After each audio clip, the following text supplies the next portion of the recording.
What's going on, guys? Big Set here today, coming at you with a brand new video.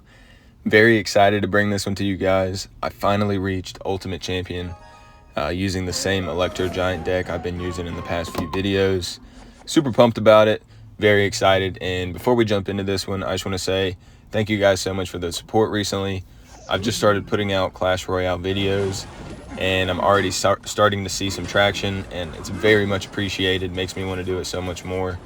If you guys do enjoy this one, please don't forget to like and subscribe if you want to see some more content like this.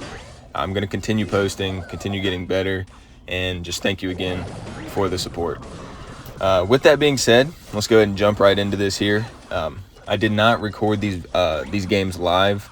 To be honest with you, I was a little nervous trying to get the Ultimate Champion. So I didn't want to do it live. I didn't want to throw myself off. So I just made sure to record these after I was done to show you guys the final few games before I actually reached it. So this game here is going to be against a Royal Recruits deck, one of my least favorite decks. I'm sure a lot of you guys as well. I don't think it's a really good matchup for my deck, but we had a really good start here. He played his Goblin Cage, which we lightninged. He didn't have his Zappies in cycle, and he played his Flying Machine to where my reflection damage on the Electro Giant would hit it. So we have a really good start here. We take his tower with our first push, and we're able to defend very easily. And at this point, I think he goes ahead and gives up.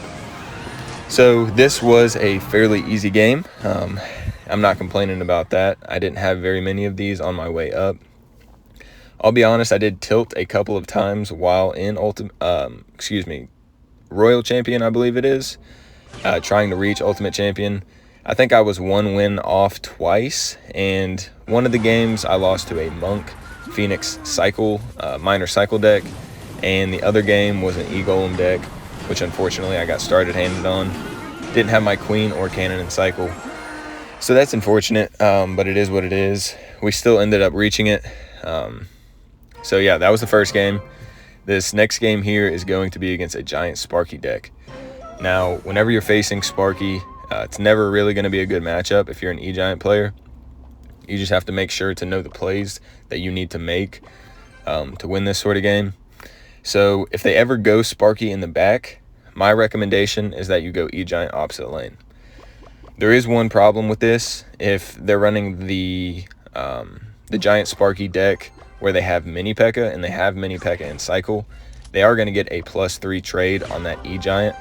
And that's most likely going to cost you the game. But that Mini P.E.K.K.A. Giant Sparky deck is a horrible matchup for my deck. So you've kind of got to try to starting hand them. Sometimes it works, sometimes it doesn't. Luckily, this guy did not have a Mini P.E.K.K.A. and we get the majority, if not all of his tower on our first push here. And then you'll see this play here. He's going to go Skelly King in front of his Sparky. So I know that I need my Dark Prince's shield to take that first Sparky hit. I wait for the Skeleton King to get closer to my tower, and then I play my cannon to where it's hitting the Sparky. So that was a beautiful sequence in my opinion. Taking out that Sparky, making sure it doesn't get a hit on my tower, and getting as much utilization out of my Dark Prince as possible. So this guy isn't too happy about it. We already took his tower, so this one's pretty much wrapped up. We've just got to defend a couple more times. Right there, rather than playing my NATO, I should have played the Electro Giant first to keep my Queen alive. That was a mistake on my end. But at this point, I know he doesn't have a big spell. I know he's most likely not going to be able to take my tower. I just need to defend one more push. And that's what I end up doing. So yeah, let me know what you guys think about the new Ultimate Champion, the new Path of Legends. I know there's a lot of conflicting opinions out there as to whether it's way easier, which it definitely is, than the old ladder mode getting to Ultimate Champion. Right now, it's a lot easier. You don't have to be nearly as good to reach Ultimate Champion. And honestly, I'm not complaining about that. I'm having a lot more fun with this new update now. Like I said in a prior video, now that you have a floor to your losses, you can't tilt, say back in the ladder system, tilt like 300-400 trophies.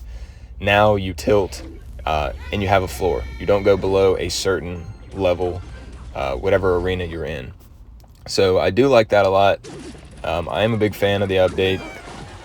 And I'm just going to keep trying to get a better win percentage, win rate in coming seasons. So if you guys want to see what my win rate was for this season, be sure to stay until the end of the video for a screenshot. With that being said, this is our final game right here to reach Ultimate Champion. So this was, again, my third time trying to, being one win off. In this one, we're going to face a Minor Wall Breakers deck. And I knew he was going to play that Magic Archer at the bridge. So I played my Queen to soak up some hits. I should have popped the ability before the Valkyrie got 2 hits on it. That was another mistake on my end. We did predict him, but he was able to kill my Queen before I could pop the ability. So he got a few extra hits on my tower that he didn't really deserve. But yeah, I'm not sure what this matchup is. I know he doesn't have much direct damage, but he cycles fairly quickly, and the bomb tower has a lot of health. So I wasn't mad about this matchup. I knew we could win if we played well, and that's exactly what we did. Yeah, so we used this EGIANT deck pretty much the whole time throughout our way through Path of Legends. I did try a couple of minor poison decks. They worked out okay, but I found that this deck did the best for me. I'll probably continue to use it. I don't know how the meta is going to shape up once the Phoenix and the Monk have been in the game for a little while. I'm sure new decks will come out to counter those. Maybe a new Electro Giant variant. I am really enjoying playing Electro Giant right now. I know it's kind of a dirty deck, and a lot of people don't like the card. They say it's no skill. Whether that's the case or not, it's fun to play, and I recommend you guys try it if you haven't. There definitely is still outplay potential with the card, with a deck with the card in it. And if you guys don't have Queen for this deck, you can try out the Musketeer. The Queen is definitely what you're going to want to use. But if you don't have it, try out the Musketeer and let me know how that goes, because I actually haven't tried it with a Musketeer yet. I know now with the way that they've changed levels, a lot more people have access to champions. So hopefully you guys who aren't maxed out are having good luck with unlocking champions.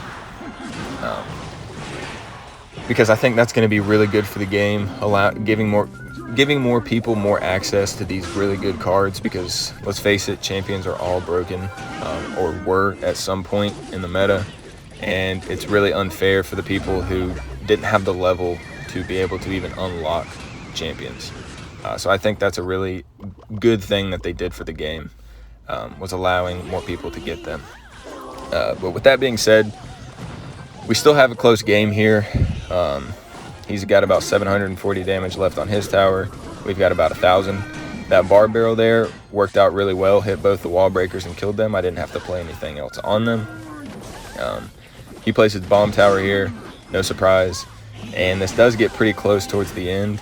He plays a magic archer that almost connects on the tower, but doesn't quite.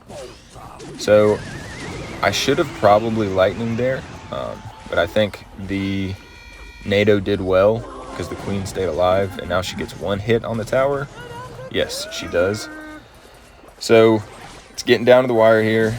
He plays his magic archer into my E-Giant. I kind of figured he was going to play that magic archer, which is why I played the E-Giant at the bridge.